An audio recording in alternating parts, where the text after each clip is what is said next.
ಮಾತೇನೆಂದ್ರೆ ಲೂಕನ ಬರೆದ ಸುವಾರ್ತೆ 23ನೇ ಅಧ್ಯಾಯ 43ನೇ ವಚನ.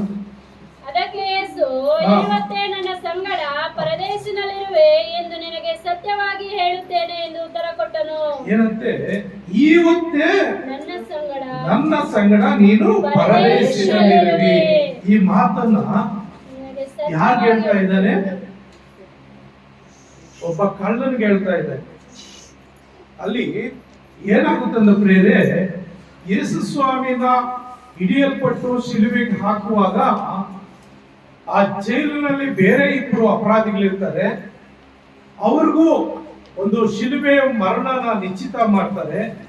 ಹಾಗಾಗಿ ಆತನ ಒಬ್ಬನೇ ಹಾಕದೆ ಏನು ಮಾಡ್ತಾರೆ, ಆತನ ಬಲಗಡೆಯಲ್ಲಿ ಒಬ್ಬನ, ಎಡಗಡೆಯಲ್ಲೊಬ್ಬ ಏನು ಆ ಕೈದಿಗಳನ್ನ ತಂದು ಶಿಲುಬೆಗೆ ಹಾಕ್ತಾರೆ.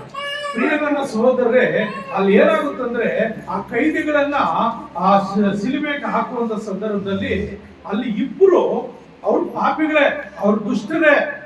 ಆದ್ರೆ ಆ ಶಿಲುಬೆ ಮೇಲೆ ಒಬ್ಬನು ಮಾನಸಾಂತರ ಹೊಂದ್ತಾನೆ, ಪಶ್ಚಾತ್ತಾಪ ಪಡ್ತಾನೆ. ಅಲ್ಲಿ ಒಂದು ಘಟನೆ ನಡೀತಾ ಇದೆ. ಆ ಇಬ್ಬರು ಕಳ್ಳರು ಏನ್ ಮಾಡ್ತಾರೆ, ಯೇಸು ಸ್ವಾಮಿ ಮಾತನಾಡ್ತಾರೆ. ಏನಯ್ಯ, ನೀನ್ ದೇವರು ಅಂತ ಹೇಳ್ತೀಯಲ್ಲ, ಹಾಗಾಗಿ ನಿನ್ನನ್ನು ನೀನ್ ರಕ್ಷಿಸ್ಕೋ, ನಮ್ಮನ್ನು ರಕ್ಷಿಸ್ಕೋ ಅಂತ ಒಬ್ಬನ ಗೆಲ್ಲಿ ಮಾಡ್ತಾರೆ. ಅವನ್ ಕೊನೆಗಳಿಗೆ ಅದು ಅವತ್ತು ಅವನು ಸಾಯಿಸ್ಬಿಡ್ತಾರೆ. ಸಾಯದೇ ಇದ್ದರೆ ಬಲವಂತವಾಗಿ ಕಾಲವನ್ನು ಮುರಿದಾಗ ಸಾಯಿಸ್ತಾರೆ. ಅಂತ ಸಂದರ್ಭದಲ್ಲಿ ಕೂಡ ಅವನು ತಗ್ಗಲಿಲ್ಲ. ಅವನೇನ್ ಮಾಡ್ತಾ ಇದ್ದಾನೆ, ಯೇಸು ಸ್ವಾಮಿನ ಒಂದು ರೀತಿ ಆ ಅಪಹಾಸ್ಯದಿಂದ ಮಾತನಾಡ್ತಾ ಇದ್ದೇನೆ. ಏನಂತ ನೋಡ್ರಿ, ನಾವು ನೋಡ್ತೀವಿ 35ನೇ ವಚನ ಏನ್ ಹೇಳ್ತದೆ, ಇದೆಲ್ಲ ಅಧಿಕಾರಿಗಳು ಹಾಸ್ಯ ಮಾಡಿ ಅವನು ಮತ್ತೊಬ್ಬನ ರಕ್ಷಿಸಿದನು, ಅವನು ದೇವರ ಆರಿಸಿಕೊಂಡ ಕ್ರಿಸ್ತನಾಗಿದ್ದರೆ ತನ್ನನ್ನು ತಾನೇ ರಕ್ಷಿಸಿಕೊಳ್ಳಲೆಂದು ಅಂದರು ಎಂಬುದಾಗಿ. ಹಾಗೆ ಮುಂದೆ ನೋಡ್ತಾ 39ನೇ ವಚನದಲ್ಲಿ ತೂಗು ಹಾಕಿದ ಆ ದುಷ್ಕರ್ಮಿಗಳಲ್ಲಿ ಒಬ್ಬನು ಆತನನ್ನು ದೂಷಿಸಿ, ನೀನು ಬರಬೇಕಾಗಿರುವ ಕ್ರಿಸ್ತನಲ್ಲವೇ, ನಿನ್ನನ್ನು ರಕ್ಷಿಸಿಕೋ, ನಮ್ಮನ್ನು ರಕ್ಷಿಸು ಎಂದು ಹೇಳೋದಕ್ಕೆ ಎರಡನೆಯವನು ಅವನನ್ನು ಗದರಿಸಿ, ನೀನು ಇದೇ ನನ್ನಲ್ಲಿ ಇರುವಾಗಲೂ ದೇವರಿಗೆ ಎದುರುವುದಿಲ್ಲವೋ. ಏನಂತೆ, ನೀನ್ ಇವಾಗ ಕೊನೆಯಪ್ಪ, ನಿನ್ ಜೈಲ್ ಶಿಕ್ಷೆ ಇಲ್ಲ, ಇವಾಗ ಸಜಾ ಇಲ್ಲ, 2 ವರ್ಷನೋ 3 ವರ್ಷನೋ ಜೀವಾವಧಿ ಶಿಕ್ಷೆ ಇಲ್ಲ. ಇವಾಗ ನಿನ್ಗೆ ಮರಣ ಸಮೀಪ ಆಗಿದೆ. ಗಲ್ಲು ಶಿಕ್ಷೆಯಲ್ಲಿ, ಆ ಶಿಲುಬೆ ಶಿಕ್ಷೆಯಲ್ಲಿ ಇದೆಯಾ? ಈ ಸಂದರ್ಭದಲ್ಲಿ ಕೂಡ ನೀನು ದೇವ್ರಿಗೆ ಹೇಳು ಎದುರೋದಿಲ್ವಾ, ಭಯ ಪಡೋದಿಲ್ಲ. ಏನ್ ಮಾಡ್ತಾರೆ, ಸೂಚಿಸ್ತಾ ಇದ್ದಾನೆ. ಯೇಸು, ನೀನ್ ದೇವ್ರು ತಾನೆ, ನಿನ್ನನ್ನು ಬಿಡಿಸ್ಕೊ, ನಮ್ಮನ್ನು ಬಿಡಿಸೋ, ನಾವು ತಪ್ಪಿಸ್ಕೊಂಡು ಹೋಗ್ತೀವಿ ಅಂತೇಳಿ ಯೇಸು ಅವನು ಸೂಚಿಸ್ತಾ ಇದ್ದಾನೆ. ಆದ್ರೆ ಇನ್ನೊಬ್ಬ ಕಾಲದಲ್ಲಿ ಏನ್ ಮಾಡ್ತಾ ಇದ್ದಾನೆ, ಅವ್ನು ಗದರ್ತಾ ಇದೆ. ಏನೋ, ನಾವು ನಿಜವಾದ ದಂಡನೆಯಲ್ಲಿ ಇದ್ದೀವಿ, ನಿಜವಾದ ಶಿಕ್ಷೆ ನಾವು ಅನುಭವಿಸ್ತಾ ಇರ್ಬೇಕು. ಹಾಗಾಗಿ ಇವಾಗಾದ್ರೂ, ಈ ಕೊನೆಗೆ ಕ್ಷಣದಲ್ಲಾದ್ರೂ ನೀನ್ ದೇವ್ರಿಗೆ ಭಯ ಪಡೋದಿಲ್ವಾ, ದೇವ್ರಿಗೆ ಎದುರೋದಿಲ್ವಾ, ನಿನ್ಗೆ ನೀನ್ ಮಾನಸಾಂತರ ಹೊಂದೋದಿಲ್ವಾ, ಪಶ್ಚಾತ್ತಾಪ ಪಡೋದಿಲ್ವಾ ಅಂತ ಹೇಳಿ ಆತನ ಏನ್ ಮಾಡ್ತಾನೆ ನೋಡ್ರಿ, ಅಲ್ಲಿ ಏನ್ ಹೇಳ್ತಾನೆ ಆತನು, ನಾವಂತೂ ನ್ಯಾಯವಾಗಿ ದಂಡನೆ ಇದ್ದೇವೆ, ನಾವು ಮಾಡಿದಕ್ಕೆ ತಕ್ಕ ಪ್ರತಿಫಲ ಹೊಂದುತ್ತಾ ಇದ್ದೇವೆ, ಈತನಾದರೂ ಅಲ್ಲದೇನು ಮಾಡಿರಲಿಲ್ಲ ಅಂತನು ದೇವರನ್ನ ತಿಳ್ಕೊಳ್ತಾ ಇದ್ದಾರೆ.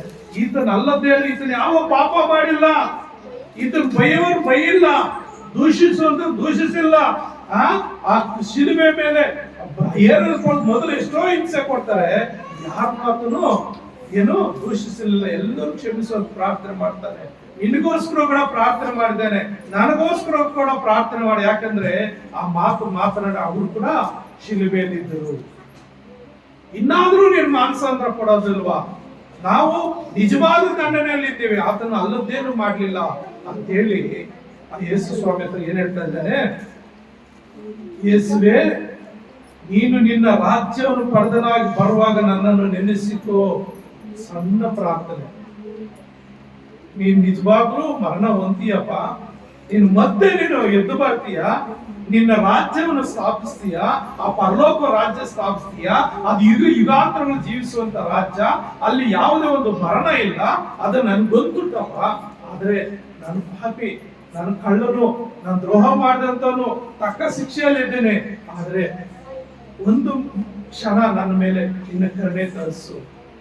ನಿನ್ನ ಚಿತ್ತವಾದ್ರೆ, ನಿನ್ಗಿಷ್ಟವಾದ್ರೆ ನೀನು ಎರಡನೇ ಬರೋಣದಲ್ಲಿ ನಾನು ನೆನೆಸ್ಕೋ. ಯೇಸು ಕ್ರಿಸ್ತ ಎರಡನೇ ಬರೋಣಕ್ಕೆ ಈ ಲೋಕಕ್ಕೆ ಬರ್ತಾನೆ, ನಮ್ಮನ್ನ ಎಲ್ಲ ಇಟ್ಕೊಂಡು ಹೋಗೋದಕ್ಕೆ. ಅವಾಗಾದ್ರೂ ನಾನು ನೆನೆಸ್ಕೊಂಡ್ರೆ ಆ ಸತ್ತವರೆಲ್ಲ ಎಲ್ಲಿರ್ತಾರೆ? ಮಣ್ಣಲ್ಲಿ ಇರ್ತಾರೆ. ಅವರ ಎಲುಬುಗಳು ಎಲ್ಲಿ ಊಡಿರ್ತಾರೆ ಅಲ್ಲೇ ಇರ್ತದೆ, ಅಲ್ಲೇ ಮಹಿಮಾ ಶರೀರ ಬರ್ತದೆ. ಪ್ರತಿಯೊಬ್ಬರು ಎಬ್ಬಿಸಲ್ಪಟ್ಟು ದಾಯಿ ತೀರ್ಕೊಳ್ತಾರೆ. ಅದಕ್ಕೆ ನೀನ್ ಎರಡನೇ ಬರೋಣದಲ್ಲಿ ನನ್ನನ್ನು ನೆನೆಸ್ಕೋಪ, ನನ್ನನ್ನು ಎಬ್ಬಿಸು, ನಿನ್ನ ರಾಜ್ಯದಲ್ಲಿ ಸೇರಿಸ್ಕೋ.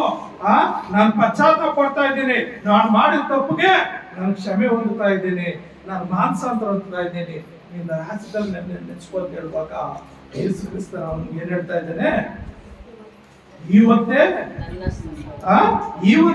ನನ್ನ ಸಂಗಡ ಪರದೇಶದಲ್ಲಿರುವೆ ಎಂದು ನಿನಗೆ ಸತ್ಯವಾಗಿ ಹೇಳುತ್ತೇನೆ ಅಂತ ಉತ್ತರ ಕೊಟ್ಟರು. ಇವತ್ತೇನಪ್ಪ, ನಾಳೆ ಇಲ್ಲ.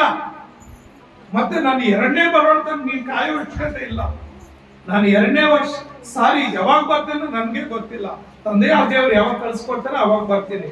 ಅಲ್ಲಿ ತನಕ ನೀನ್ ಕಾಯೋ ಅವಶ್ಯಕತೆ ಇಲ್ಲ, ಅಲ್ಲಿ ತನಕ ನೀನು ಮಣ್ಣಲ್ಲಿ ಇರೋ ಅವಶ್ಯಕತೆ ಇಲ್ಲ. ಇವತ್ತ ನೀನು ನನ್ನ ಜೊತೆಯಲ್ಲಿ ಪರದಯಿಸಿದ್ದೀಯ. ನೋಡಿ ಎಂತ ಉತ್ತರ, ಎಂತ ಉತ್ತರ ನೋಡ್ರಿ. ಖಂಡಿತವಾಗ್ಲೂ ನಾವು 1 ಕೊರಿಂಥ 2 ಕೊರಿಂಥ 6ನೇ 2ನೇ ವಚನದಲ್ಲಿ ನೋಡ್ತೀವಿ.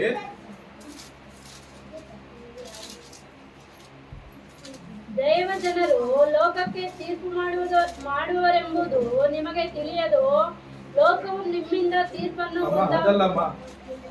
6ನೇ 2ನೇ ವಚನ, 2 ಕೊರಿಂಥ 6ನೇ 2ನೇ ವಚನ ಏನ್ ಹೇಳ್ತದೆ? ಪ್ರಸನ್ನತೆ ಕಾಲದಲ್ಲಿ ನಿನ್ನ ಮನವಿಯನ್ನು ಕೇಳಿದೆನು, ರಕ್ಷಣೆ ದಿನದಲ್ಲಿ ನೀನು ಸಹಾಯ ಮಾಡಿದೆನು ಎಂದು ದೇವರು ಹೇಳುತ್ತಾನಲ್ಲ. ಈಗಲೇ ಆ ಸುಪ್ರಸನ್ನತೆಯ ಕಾಲ, ಇದೇ ಆ ರಕ್ಷಣೆ ದಿನ.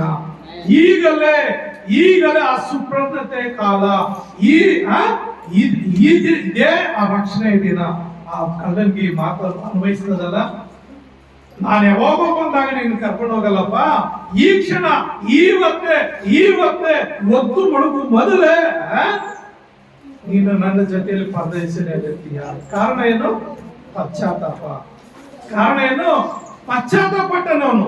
ಪಶ್ಚಾತ್ತಾಪ ಯಾರು ಬರ್ತಾರೋ ಅವ್ರು ಕ್ಷಮಿಸಲ್ಪಟ್ಟು ದೇವರ ರಾಜ್ಯದಲ್ಲಿ, ಪರದೇಶಿನಲ್ಲಿ, ನಿತ್ಯ ರಾಜ್ಯದಲ್ಲಿ ಸೇರಿಸ್ಕೊಳ್ಳಿಕ್ಕೆ ಆತನ ಶಕ್ತನಾಗಿದ್ದಾನೆ. ಪ್ರೇಮನ ಸಹೋದರ ಸಹೋದರಿ, ಆತನ ಏನ್ ಮಾಡ್ತಾನೆ? ತನ್ನನ್ನು ತಾನು ತಗ್ಗಿಸಿಕೊಂಡ ಕಳ್ಳನು. ಅಲ್ಲೇಲೂಯಾ. ಒಬ್ಬನ ಆತನ ದೂಷಿಸ್ತಾ ಇದ್ದಾನೆ, ಮತ್ತೊಬ್ಬನ ಏನ್ ಮಾಡ್ತಾ ಇದ್ದಾನೆ? ತನ್ನನ್ನು ತಾನು ತಗ್ಗಿಸಿಕೊಳ್ತಾ ಇದ್ದಾನೆ. ಮತ್ತು ಎಲ್ಲಾ ದುಷ್ಕಾರ್ಯಗಳನ್ನು ಬಿಟ್ಬಿಟ್ಟು ಆ ಶಿಲುಬೆ ಮೇಲೆ ಮಾಂಸಾಂತರ ಒಂದು ಅವನಲ್ಲಿ ಎಷ್ಟು ದುಷ್ಟ ಕಾರ್ಯಗಳಿತ್ತೋ ಎಲ್ಲ ಆ ಯೇಸು ಕ್ರಿಸ್ತ ಮುಖವನ್ನು ನೋಡಿದ ತಕ್ಷಣ ಎಲ್ಲವನ್ನು ಬಿಟ್ಬಿಟ್ಟ. ಇಲ್ಲಿ ತನಕ ನಾವು ಗಮನಿಸುವಾಗ ತನ್ನ ಶಿಷ್ಯರಿಗೆ ಈ ಒಂದು ಅವಕಾಶ ಸಿಗಲಿಲ್ಲ. ಯಾರಿಗೆ? 12 ಜನ ಶಿಷ್ಯರಿದ್ದಾರಲ್ಲ, ಎಷ್ಟು ವರ್ಷ ಇದ್ರು ಅವರು? 3.5 ವರ್ಷ ಕಾಲ ಯೇಸು ಸ್ವಾಮಿ ಜೊತೆಯಲ್ಲಿ ಇದ್ರು. ಅವ್ರಿಗೆ ಸಿಗಲಿಲ್ಲ ನೋಡ್ರಿ ಇಂಥ ಮಹಾಭಾಗ್ಯ. ಇವತ್ತೇ ನೀನು ನನ್ನ ಸಂಗಡ ಪರದೇಶದಲ್ಲಿ ಅಂತೇಳಿ ಅವ್ರ ಮಹಾಭಾಗ್ಯ ಆ ಶಿಷ್ಯರಿಗೆ ಸಿಗಲಿಲ್ಲ ನೋಡ್ರಿ. ಯಾರು ಸಿಗ್ತಾ ಇದೆ? ಒಬ್ಬ ಕಳ್ಳನಿಗೆ ಸಿಗ್ತಾ ಇದೆ, ಒಬ್ಬ ದುಷ್ಟನಿಗೆ ಸಿಗ್ತಾ ಇದೆ. ಶಿಲುಬೆ ಮೇಲೆ ಮರಣದ ಶಿಕ್ಷೆಯನ್ನು ಹೊಂದಿದವನಿಗೆ ಅಂತ ಒಂದು ಮಹಾಭಾಗ್ಯ ಸಿಗ್ತಾ ಇದೆ ಪ್ರಿಯರೇ. ಆದ್ರಿಂದ ನನ್ನ ಸಹೋದರ ಸಹೋದರಿ, ನಾವು 2 ಕೊರಿಂಥ 12ನೇ ಅಧ್ಯಾಯದಲ್ಲಿ ನೋಡುವಾಗ 14ನೇ ವಚನ ಪೌಲನು ಒಂದು ಮಾತಾಡ್ತಾರೆ ನೋಡ್ರಿ. 12:4 ಅಂತ ಮನುಷ್ಯನು ಪರದೇಶಕ್ಕೆ ಒಯ್ಯಲ್ಪಟ್ಟು ಮನುಷ್ಯರು ನುಡಿಯಲ ಶಕ್ತವಾದ ಏಳವಾದ ಮಾತುಗಳನ್ನು ಕೇಳಿದನು ಬಲ್ಲೆನು. ಆ ಸಮಯದಲ್ಲಿ ಅವನು ದೇಹ ಸಹಿತನಾಗಿದ್ದನು, ದೇಹರಹಿತನಾಗಿದ್ದನು. ನಾನರಿಯೇ ದೇವರೇ ಬಲ್ಲನು. ಅಂದ್ರೆ ಪರದೇಶಿ ಇದೆ ಅಂತ ಹೇಳಿ ಯಾರು ಗೊತ್ತು? ಪೌಲನು. ಅದನ್ನ ದರ್ಶನದಲ್ಲಿ ಕಾಣ್ತಾ ಇದ್ದೇನೆ. ಒಬ್ಬ ಮನುಷ್ಯನ ಪರದೇಶಕ್ಕೆ ಒಯ್ಯಲ್ಪಟ್ಟದ್ದನ್ನು ನಾನು ನೋಡ್ತಾ ಇದ್ದೇನೆ. ಅಂದ್ರೆ ನೋಡಿ, ಕಳ್ಳನು ಪರದೇಶಕ್ಕೆ ಒಯ್ಯಲ್ಪಡ್ತಾನೆ. ನೀನ್ ಇವತ್ತೇ ನಾನು ಸಂಘ ಬರ್ತೀಯಪ್ಪ, ನಾಳೆ ನಾಳದ್ದಲ್ಲ, ಇನ್ನ ಎಷ್ಟೋ ವರ್ಷಗಳಾದ್ಮೇಲಲ್ಲ, ಇವತ್ತು ನೀನು ಪಶ್ಚಾತ್ತಾಪಟ್ಟಿದೀಯ, ಮಾನಸಾಂತರ ಹೊಂದಿದೀಯಾ, ಇದೇ ದಿನ ನಿನ್ನ ರಕ್ಷಣೆ ಸುದ್ದಿನ, ಇದೇ ನಿನ್ನ ರಕ್ಷಣೆ ಸುದ್ದಿನ ಅಂತ ಹೇಳಿ ಆ ದೇವ್ರು ಏನ್ ಮಾಡ್ತಾ ಇದ್ದೇನೆ, ಅವನಿಗೊಂದು ಅಭವಚನ ಕೊಡ್ತಾ ಇದ್ದಾನೆ ಹೇಳಿ. ಅದಕ್ಕಾಗಿ ನಾವು ನೋಡ್ತೀವಿ ಪ್ರಕಟಣೆಯಲ್ಲಿ 2ನೇ ಅಧ್ಯಾಯ 7ನೇ ವಚನದಲ್ಲಿ ನಾವು ನೋಡುವಾಗ, ಪ್ರಕಟಣೆ 2ನೇ ಅಧ್ಯಾಯ 7ನೇ ವಚನ ಏನ್ ಹೇಳುತ್ತೆ? ದೇವರಾತ್ಮನು ಸಭೆಗಳಿಗೆ ಹೇಳುವುದನ್ನು ಕಿವಿಯುಳ್ಳವನು ಕೇಳಲಿ. ಯಾವನು ಜಯ ಹೊಂದುತ್ತಾನೋ ಅವನಿಗೆ ದೇವರ ಪರದೇಶಿನಲ್ಲಿರುವ ಜೀವದಾಯಕ ವೃಕ್ಷದ ಹಣ್ಣನ್ನು ತಿನ್ನುವುದಕ್ಕೆ ಕೊಡುವೆನು. Amen, hallelujah, hallelujah. ನೋಡಿ ಏನ್ ಹೇಳ್ತಾ ಇದ್ದೇನೆ, ದೇವರಾತ್ಮನ ಸಭೆಗಳು ಹೇಳುವುದನ್ನು ಕಿವಿಯುಳ್ಳ ಕೇಳಲಿ. ಯಾವನು ಜಯ ಹೊಂದುತ್ತಾನೋ, ಯಾವುದರಿಂದ? ಪಾಪದಿಂದ ಯಾರು ಜಯ ಹೊಂದುತ್ತಾರೋ, ಪಾಪಗಳನ್ನು ಬಿಟ್ಟು ಈ ದೇವರ ಕಡೆಗೆ ಯಾರು ತಿರುಗಿಕೊಳ್ತಾರೋ, ಯಾವನು ಜಯವಂತ ಅವನಿಗೆ ದೇವರ ಪರದೈಸಿನಲ್ಲಿರುವ ಜೀವದಾಯಕ ವೃಕ್ಷದ ಹಣ್ಣನ್ನು ತಿನ್ನುವುದಕ್ಕೆ ಕೊಡುವೆನು. ಪರದೈಸಿನಲ್ಲಿ ನಿನಗೋಸ್ಕರ ನನಗೋಸ್ಕರ ಒಂದು ಜೀವದಾಯಕ ವೃಕ್ಷ ಇದೆ. ಅದು ತಿಂಗಳಿಗೊಂದು ಫಲ. ಒಂದು ತಿಂಗಳು ಆಪಲ್ ಬಿಟ್ರೆ ಒಂದು ತಿಂಗಳು ಅಂಜೂರದ ಹಣ್ಣು ಬಿಡ್ತದೆ, ಒಂದು ದಿನದಲ್ಲಿ ಮೋಸಂಬಿ ಬಿಡ್ತದೆ. ಹೀಗೆ ಒಂದೊಂದು ತಿಂಗಳು ಆ ಒಂದೇ ಮರ ಬೇರೆ ಬೇರೆ 12 ತಿಂಗಳಿಗೆ 12 ರೀತಿಯ ಫಲಗಳು ಕೊಡ್ತದೆ. ಆ ಜೀವದಾಯದ ವೃಕ್ಷದ ಹಣ್ಣನ್ನು ನಾನು ಕೊಡ್ತೀನಿ. ಆ ಹಣ್ಣು ತಿಂದ ಮೇಲೆ ಅವನು ಯುಗಾಂತರಗಳು ಜೀವಿಸುವಾತನಾಗಿದ್ದೇನೆ. ಅದಕ್ಕಾಗಿ ಕಣ್ಣನ್ನು ಹೇಳ್ತಾ ಇದ್ದೇನೆ, ಇವತ್ತೇ ನೀನು ನನ್ನ ಸಂಗ್ರಹ ಪಡೆದ ಪ್ರಿಯ ನನ್ನ ಸಹೋದರ ಸಹೋದರಿ, ಈ ವಾಕ್ಯ ಕೇಳುವಂತ ನನ್ನ ಸಹೋದರ ಸಹೋದರಿ, ಇವತ್ತು ಒಂದು ವೇಳೆ ನೀನಿನ್ನೂ ಪಾಪದಲ್ಲಿದ್ದರೆ, ಆ ಕಳ್ಳನ ರೀತಿಯಲ್ಲಿ ನಿನ್ನ ಮಾನಸಾಂತರ ಹೊಂದಿ ಪಶ್ಚಾತ್ತಾಪಟ್ಟು, ದೇವರೇ ನನ್ನನ್ನು ನಿನ್ನ ರಾಜ್ಯಕ್ಕೆ ಸೇರಿಸ್ಕೋ, ನಿನ್ನ ಬರೋಣದಲ್ಲಿ ನಾನು ನೆನೆಸ್ಕೊಳ್ಳಂದ್ರೆ ಆತನ ಆಶೀರ್ವಾದ ಕೊಡುವ ಆತನಾಗಿದ್ದಾನೆ, ಆತನ ಅಪಯೋಚನೆ ಕೊಡುವ ಆತನಾಗಿದೆ ಏನಂತ ಇವತ್ತೇ ನೀನು ನನ್ನ ಜೊತೆಯಲ್ಲಿ ದೇಶದಲ್ಲಿ ನೀನು ಯಾವತ್ತೂ ತೀರ್ಮಾನ ಮಾಡ್ಕೊಳ್ತೀಯೋ ಆವತ್ತೇ ನೀನು ಪರಲೋಕದಲ್ಲಿ ನಿನ್ನ ಜೀವ ಏನೋ ನಿನ್ನ ಹೆಸರು ಲಿಖಿತವಾಗಿದೆ, ನಿನ್ನ ಟಿಕೆಟ್ ಬುಕ್ ಆಗಿದೆ. ಕೆಲವು ಫ್ಲೈಟ್ಗೆ ಟ್ರೈನ್ಗೆ ಹೋಗ್ಬೇಕಂದ್ರೆ 6 ತಿಂಗಳ ಮುಂಚಿತವಾಗಿ ಟಿಕೆಟ್ ಬುಕ್ ಮಾಡ್ತಾರೆ. ಕಾರಣ ಅವತ್ತು ನಮ್ಗೆ ರಿಸ್ಕ್ ಹಾಕೋದು ಬೇಡ, ಅವತ್ತು ಟಿಕೆಟ್ ಸಿಗ್ತದೋ ಇಲ್ವೋ. ಮತ್ತೆ ಎಮರ್ಜೆನ್ಸಿ ಟಿಕೆಟ್ ಬುಕ್ ಮಾಡಕ್ ಹೋದ್ರೆ 1 to 2 ಕೊಡ್ಬೇಕಾಗುತ್ತೆ. ಆದ್ರೆ ಮುಂಚಿತವಾಗಿ ರಿಸರ್ವೇಶನ್ ಮಾಡಿಕೊಡ್ತಾರೆ, ಯಾವ ಕಷ್ಟ ಇರಬಾರ್ದು ಅಂತೇಳಿ. ಅದೇ ರೀತಿಯಲ್ಲಿ ನೀನು ಯಾವತ್ತು ನಿನ್ನ ಪಾಪವನ್ನು ಒಪ್ಕೊಳ್ತೀಯೋ, ಯಾವತ್ತು ದೇವರ ಹತ್ರ ಕ್ಷಮೆ ಕೇಳ್ತೀಯೋ, ಯಾವತ್ತು ನಿನ್ನ ಜೀವಿತದಲ್ಲಿ ಮಾನಸಾಂತರ ಹೋಗ್ತೀಯೋ, ಅವತ್ತೇ ನಿನ್ನ ಟಿಕೆಟ್ ಪರಲೋಕದಲ್ಲಿ ರಿಸರ್ವೇಶನ್. ಹಲ್ಲೆಲೂಯಾ. ಆ ಕಳಂಗಳಿಗೆ ಇವತ್ತೇ ನೀನು ನನ್ನ ಜೊತೆ ಪರದೇಶದಲ್ಲಿರ್ತೀಯ. ನನ್ನ ಸಹೋದರರೇ, ಹಾಗೆ ನಾವು ಯಾವತ್ತು ಮಾನಸಾಂತರ ಹೋಗ್ತೀಯೋ ಅವತ್ತೇ ನಿತ್ಯ ರಾಜ್ಯದಲ್ಲಿ ನಾವು ಸೇರೋದಕ್ಕೆ ಆತನ ನಮ್ಮ ಟಿಕೆಟ್ ಅನ್ನ ರಿಸರ್ವೇಶನ್ ಮಾಡ್ತಾನೆ. ದೇವರು ನಮ್ಮ ಸ್ತೋತ್ರವಾಗ್ಲಿ. ದೇವರು 2 ವಚನಗಳ ಮುಖಾಂತರ ನಮ್ಮನ್ನು ಆಶ್ರಯಿಸಲಿ. ಮುಂದಿನ ಒಂದು ಸಮಯ ನಾವು